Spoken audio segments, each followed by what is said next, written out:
Friends, मैं Ranjit GS आज तक में आपका स्वागत करता हूं।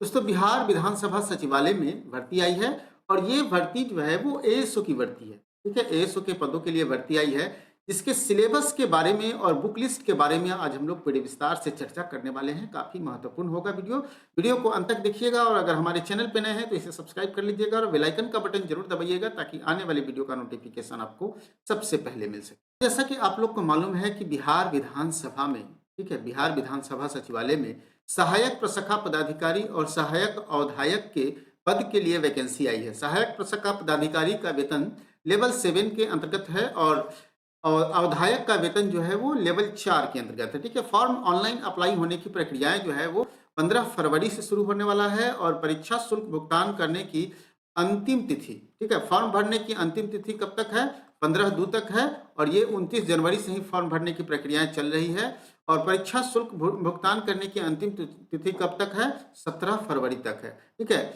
और कुल मिलाकर देखा जाए तो सहायक प्रशाखा पदाधिकारी के 50 पद हैं। ठीक है, जिसमें आप कैटेगरीज वाइज देख सकते हैं, इसमें जनरल के कोई एक भी पद नहीं है, जबकि आर्थिक रूप से कमजोर वर्गों के लिए 4 पद हैं, अनुसूचित जाति के लिए 13 पद हैं, अनुसूचित जनजाति के लिए 2 पद हैं, पिछड़ा वर्ग के लिए अत्यंत पिछड़ा वर्ग के लिए 20 और पिछड़ा वर्ग के लिए 11 पद हैं। ठीक है, उसी तरह अवधायक की मात्र 4 ही पद है, जिसमें जनरल वर्ग के लिए 2 पद हैं और बाकी आप देख सकते हैं यहाँ अत्यंत पिछड़ा वर्ग के लिए 1 और 1 पद जो है वो पिछड़ा वर्ग के लिए।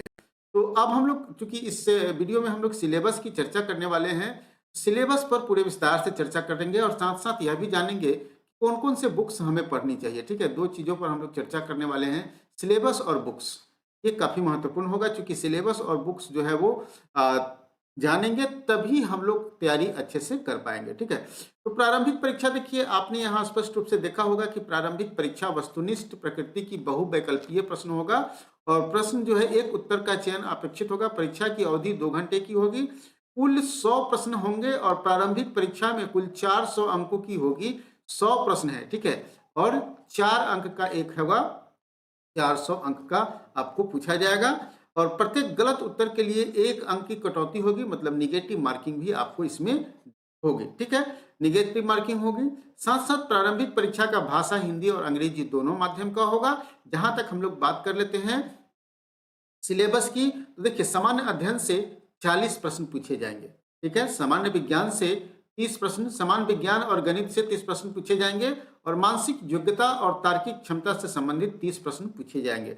इस प्रारंभिक परीक्षा में अधीन उम्मीदवारों का परीक्षाफल अनुवर्ती मुख्य प्रतियोगिता परीक्षा में के निमित्त घोषित होगा। मतलब आपके पीटी एग्जाम के बाद मेंस का भी एग्जाम होगा और मेंस के एग्जाम में जो आप अच्छा कर पाएंगे उसी पर आपकी मेरिट बनेगी। ठीक है, और ये जो पीटी परीक्षा होगा सिर्फ क्वालिफाइंग होगा, मेंस के लिए ये ध्यान रखना है। ठीक है, अगर बात कर लेते हैं हम लोग सामान्य वर्ग के लिए 40%, पिछड़ा वर्ग के लिए 36.5%, अत्यंत पिछड़ा वर्ग के लिए 34%, SC ST और महिला के लिए 32%, ये है क्वालिफाइंग मार्क्स। ठीक है, अनिवार्य होगा इतना लाना, अगर इससे कम लाएंगे तो आपको डिस्क्वालीफाई ऐसे ही कर दिया जाएगा। ठीक है, तो प्रारंभिक परीक्षा के यहाँ जो सिलेबस दिए गए हैं आप स्पष्ट रूप से देख सकते हैं। सामान्य अध्ययन के प्रश्न कौन कौन से होंगे? देखिए, सामान्य जानकारी एवं समाज के अनुप्रयोग होने के संबंध में उसकी योग्यता की जांच होगी। साथ साथ वर्तमान घटनाओं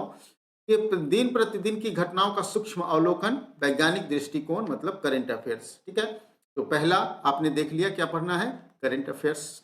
उसके बाद आप यहाँ देखेंगे कि बिहार भारत के और पड़ोसी देशों के संबंध में भी प्रश्न पूछे जाएंगे। तो करंट अफेयर्स से प्रश्न आ गए, राष्ट्रीय अंतर्राष्ट्रीय करंट अफेयर्स। इसके अलावा पुरस्कार, खेल खिलाड़ी हो गए। भारत और पड़ोसी देशों के इतिहास, मतलब नंबर आप देख लीजिए, हिस्ट्री से प्रश्न पूछे जा रहे हैं।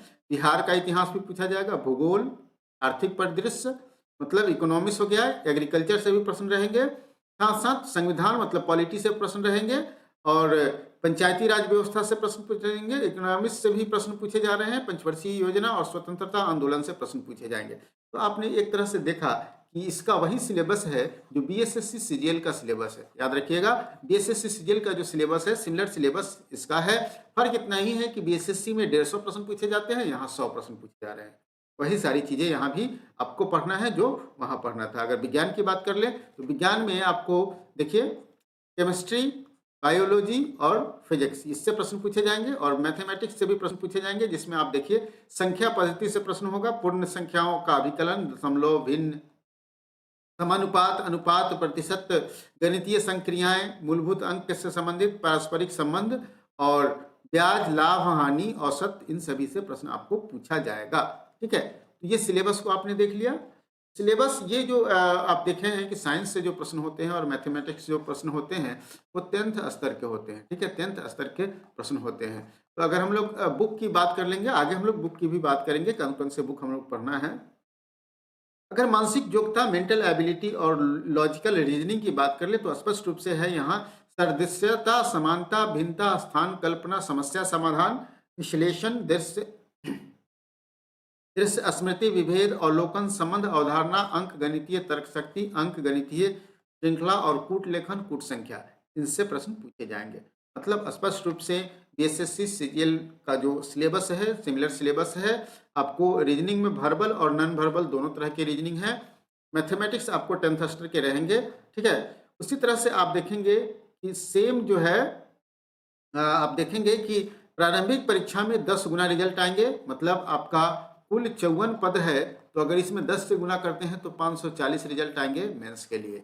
और ये लोग मेंस में जाएंगे और मेंस में जो अंक आपको प्राप्त होगा वही आपको मेरिट लिस्ट में जाएगा। और मुख्य परीक्षा का सिलेबस भी यही होगा जो पीटी का सिलेबस है, वह भी ऑब्जेक्टिव होगा। वहाँ पे एक नया चीज जुड़ जाएगा, और वो क्या जुड़ेगा आप देख लेंगे, वो हिंदी एक जुड़ जाएगा वहाँ। ठीक है, मुख्य परीक्षा में अलग से आवेदन भरवाया जाएगा, सफल अभ्यर्थियों के निर्धारित परीक्षा शुल्क भी लिए जाएंगे, और मुख्य परीक्षा में विज्ञापन भी अलग से प्रकाशित होगा, जहां सिलेबस बिहार विधानसभा के वेबसाइट पर प्रदर्शित है, आप देख सकते हैं। ठीक है, इस प्रकार से आपने सिलेबस को देखा। अब इस सिलेबस के अनुसार आपको कौन कौन से बुक्स पढ़नी चाहिए, तो देखिए जीके जीएस के इन तीनों में से कोई एक बुक ले लीजिए। ठीक है, जीके जीएस के लिए आप तीनों में से कोई एक बुक ले लीजिए। सामान्य आपके पास लुसेंट है, या फिर सामान्य जीके केबीसी का है, या फिर आप क्राउन का सामान्य ज्ञान है, तो इस तीनों में से कोई एक बुक ले लीजिए। ठीक है, कोई एक बुक ले लीजिए आप, तो डेफिनेट रूप से आप अच्छे से कर पाएंगे। ठीक है, अगर आप देखिए चूंकि बीएसएससी की तैयारी आप ऑलरेडी कर रहे हैं, बीएसएससी इंटर लेवल की तैयारी कर रहे हैं, और इंटर लेवल की तैयारी में अगर आपके पास इनमें से कोई एक भी बुक है, या जो भी बुक है अगर है तो नहीं लेना है। ठीक है, अगर नहीं है तो इनमें से कोई एक बुक ले लेना है। रीजनिंग और मैथमेटिक्स की बात करूंगा तो मैथमेटिक्स के लिए आप आर.एस. अग्रवाल लीजिए। ठीक है, आर.एस. अग्रवाल की बुक ले लीजिए, आप देख रहे हैं। और रीजनिंग के लिए भी आर.एस. अग्रवाल की बुक ले लीजिए, या फिर रीजनिंग के लिए अरिहंत की बुक ले लीजिए, master reasoning, verbal non verbal ये आता है। मैथमेटिक्स भी इसका आता है, तो दोनों में से कोई एक बुक ले लेना है। रीजनिंग के लिए आप अरिहंत का प्रेफर कर सकते हैं, काफ़ी अच्छी बुक है। और मैथमेटिक्स के लिए आप आर.एस. अग्रवाल की बुक प्रेफर कर सकते हैं, यह भी काफ़ी अच्छी बुक।